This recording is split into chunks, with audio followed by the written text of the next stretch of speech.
আসসালামু আলাইকুম গাইস। আপনারা সবাই কেমন আছেন? আশা করি আপনারা সবাই ভালো আছেন।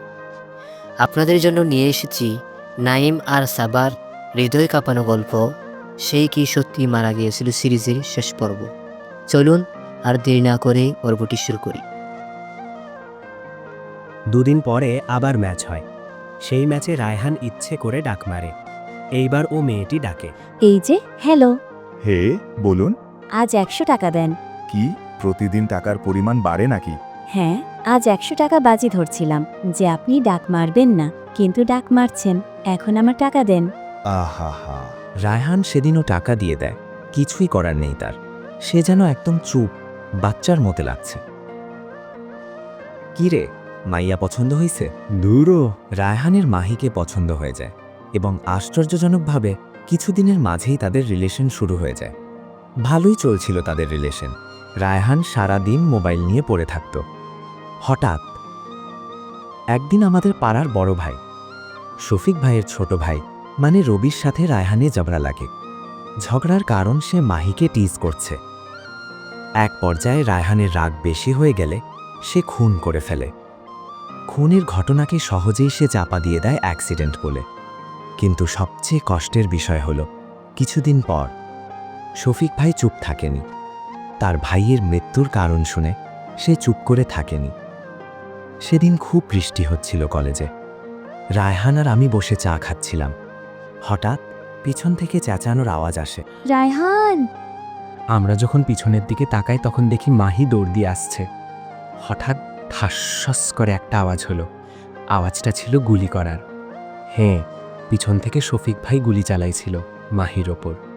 আমি আর রায়হান দৌড়ে মাহির কাছে যাই, কিন্তু মাহি তখন প্রায় শেষ।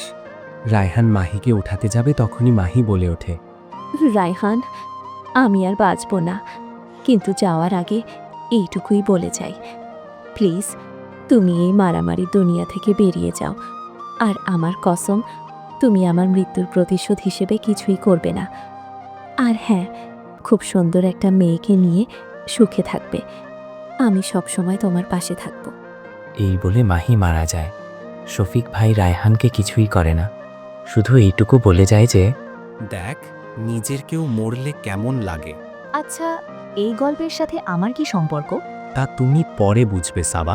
লোকটি চলে যায় আর সাবার রুমে শুয়ে থাকে। সাবার মাথায় বিভিন্ন রকম প্রশ্ন জাগতে লাগলো। কে এই রায়হান? আর এই লোকটাই বা কে? কেনই বা এমন করছে সে? আর মাহির মৃত্যুর সাথে এই লোকটার কি সম্পর্ক? এসব ভাবতে ভাবতেই হঠাৎ সাবার চোখে একটা ডায়েরি চোখে পড়ল। সে সেটা হাতে নিল এবং সে চিন্তাও করতে পারেনি যে এটা হতে পারে। ডায়েরির প্রথম পৃষ্ঠাতেই লেখা ছিল, মুস্তাফা লাভ মাহি। তার মানে এই লোকটার নাম মুস্তাফা? সে ডায়েরির পরের পেজে দেখতে পায়, সেখানে লেখা, কলেজে যখন তুমি প্রবেশ করলে মাহি, সেই দিন থেকে তোমায় ভালোবাসি আমি। কিন্তু রায়হানও তোমায় ভালোবাসে। ওকে যে আমি কিছু করতে পারবো না, তাই মনকে বেঁধে রাখলাম। 2 পৃষ্ঠা পরে আবার লেখা, আজ তুমি রায়হানের গার্লফ্রেন্ড। আমার সামনে তোমরা হাসছো, খেলছো। তোমায় আমি কিছুই করতে পারতেছি না, কিন্তু সহ্য করতে পারতেছি না মাহি। এরপর অনেকগুলা পৃষ্ঠা উল্টালো সাবা, কিন্তু শেষের দিকে গিয়ে লেখা ছিল, সরি মাহি, তোমায় মারতে বাধ্য হলাম আমি। অনেক ভালোবাসি তোমায়, তাই রায়হানের সাথে তোমায় দেখে সহ্য করতে পারলাম না। মাফ করে দিও আমায়। সাবা যেন এটা পড়ে বিরাট রকমের একটা শক খায়। তার মানে এই লোকটাই মাহিকে মেরেছিল? কিন্তু এই রায়হানটাই বা কে? আর আমাকেই কেন ধরে আনা হয়েছে? আহ! সাবার যেন মাথা ফেটে যাচ্ছে। এদিকে আমি রাস্তা দিয়ে যাচ্ছি। হঠাৎ আমার সামনে একজন লোক পড়ে, আমারই বন্ধু। সে আমাকে দেখেই দৌড় দেয়। আমি বড় রকমের শক খাই। ও তো মারা গেছিল, তাহলে ও এখানে কিভাবে? আমি ওর পিছু নেয় এবং কিছু দূর যাওয়ার পরেই তাকে ধরে ফেলি।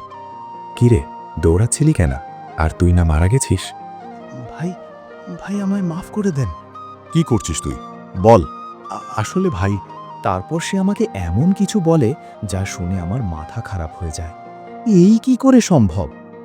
ওদিকে মুস্তাফার মা সাবার সাথে তার বিয়ের সব প্রস্তুতি করে ফেলছে।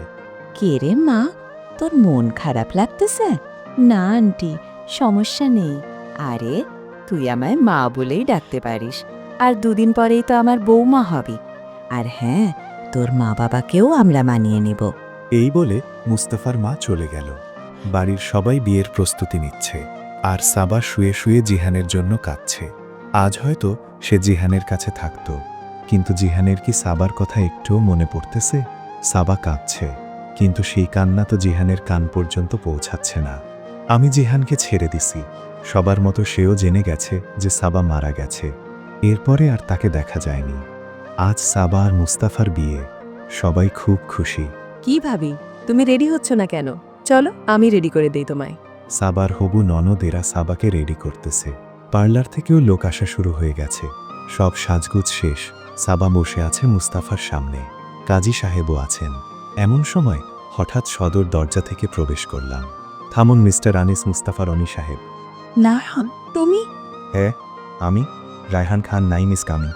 সাবার মাথায় কিছুই কাজ করতেছে না। সে মনে মনে বলতেছে, কি হচ্ছে এটা? কাহিনী কি? নাইমি হলো তাহলে রায়হান? কিন্তু এ তো কিছু কেন হলো? আমাকে কেন কিডন্যাপ করা হলো? এমন সময় রায়হান অর্থাৎ আমি বলে উঠলাম, আমার বউকে বিয়ে করতেছে বন্ধু, কিন্তু আমার দাওয়াত দিলা না। রায়হান দেখ, দেখা দেখি টাইম নাই। তুই তো সেই নিচ রে, তোর থেকে কমই আছে। আমি কি করছি? কি করছিস তুই? আমার ভালোবাসাকে কেড়ে নিয়েছিস তুই রায়হান, আর আমার জীবন নরক বানিয়ে দিছিস। তাই? হ্যাঁ, তোর জন্য আমি নিজের ভালোবাসাকে নিজের হাতে মারছি, আর আমি তোকে জীবন নিয়েও মাফ করব না। মাফ তোকে আমি করব না আনিস মুস্তাফা রনি। সব সময় আমার কাছে থেকে আমার সব খবর শুনলি, আর সুযোগ বুঝে আমার বউকেও তুলে নিলি। সব প্ল্যান আমার ছিল। তুই নতুন করে ভালোবাসতে শিখেছিস, নতুন কাউকে ভালোবাসবি, সুখে থাকবি, তা আমি হতে দিব জীবনেও না। তাই আমি সাবাকে কিডন্যাপ করি। তুই যেমন আমার ভালোবাসাকে কেড়ে নিছিলি, আর আমি তোর ভালোবাসাকে কেড়ে নিছিলাম। তাই তুই সাবার লাশ বানিয়ে আরেকজনের লাশ রেখে দিছিস, যাতে দুনিয়া সাবাকে মৃত ভাবে আর ও যেন তোর থাকে। কিন্তু তুই ফেল। এখন তোকে মরতে হবে। আমি মরব? হে, এই দেখ। এই বলে আমি সোজা গিয়ে আনিসের গলায় ছুরি ধরি। খুব কষ্ট দিছিলি না আমার মাহিকে, এখন দেখ কি হয়। এই বলে সোজা আনিসের গলায় চাকু বিধিয়ে দিই। বিয়ের অনুষ্ঠানে অনেকেই ছিল, কিন্তু কেউ মুখ খুলেনি। আসল খুনিও ধরা পড়েনি, অর্থাৎ কে মারছে কেউ জানে না। আর আমি সাবাকে নিয়ে চলে আসি। কিন্তু সাবা তো এসেই জিহানকে দেখবে বলে বসে আছে। তাই আমি সাবাকে একটা ভিডিও দেখাই, যেখানে জিহান আরেক মেয়ের সাথে প্রেম করতেছে। সাবা যেন এটা বিশ্বাস করতে পারছে না। সাবাও অনেক কাঁদে সেদিন, আমার কাঁধে মাথা রেখে। আমি আর কিছুই বলি নাই, শুধু মনে মনে ভাবি, এখন আমায় ভালো তুমি বাসবেই। পরে পরে তার আর আমার মাঝে অনেক সুন্দর ভালোবাসা জেগে ওঠে, এবং আমরা একে অপরের সাথে সুখে শান্তিতে থাকি।